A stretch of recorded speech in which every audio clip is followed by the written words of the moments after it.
niyo naman 'to, sobrang ganda tapos may cover pa 'yan, oh. Tingnan niyo kung gaano kaganda 'tong, pot na 'to.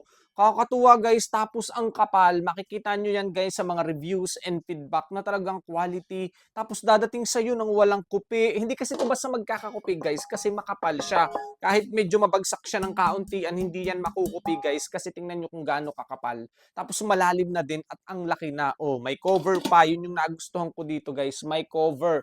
Makapal din yung cover nito tapos yung hawakan hindi siya iinit kahit talagang sobrang init nung niluluto mo tapos yung handle nito. At ang maganda dito mga guys, yung loob nito, non-stick yan. Kahit magprito ka pa dito, hindi sasabit guys. Hindi mahirap linisin kapag ka non-stick yung loob. Kaya talagang ang ganda.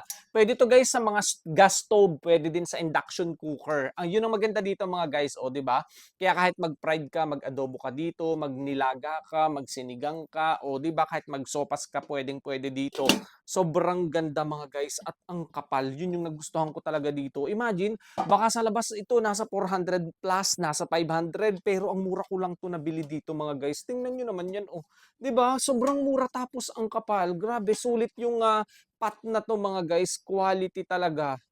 Tingnan niyo yung mga pagkakagawa dito, oh, hindi siya basta matatanggal. 'Di ba yung iba minsan kapagka sobrang bigat nung niluluto mo, natatanggal yung mga ganito. Eto guys, matibay. Talagang tatagal sa inyo. Tapos tingnan niyo naman, ang ganda. May cover pa talaga siya. Sulit. Dadating sa inyo ng walang mga kupi-kupi mga guys. Ang ganda, ang mura. Kaya nakajack pa tayo dito sa na-check out ko na 'to. Magagamit talaga namin 'to lalo na kapagka magluluto ng may sabaw o kaya guys sopas, nilaga o 'di ba kahit adobo pa 'yan non-stick kasi mga guys. Kaya kung mahilig din kayo sa mga ganito or kung kailangan nyo din, kaysa bumili pa kayo ng mga maninipis na mga pat na ganito guys, naku, mas para sa inyo to. Ang ganda guys, quality, kaya check out nyo na din yan.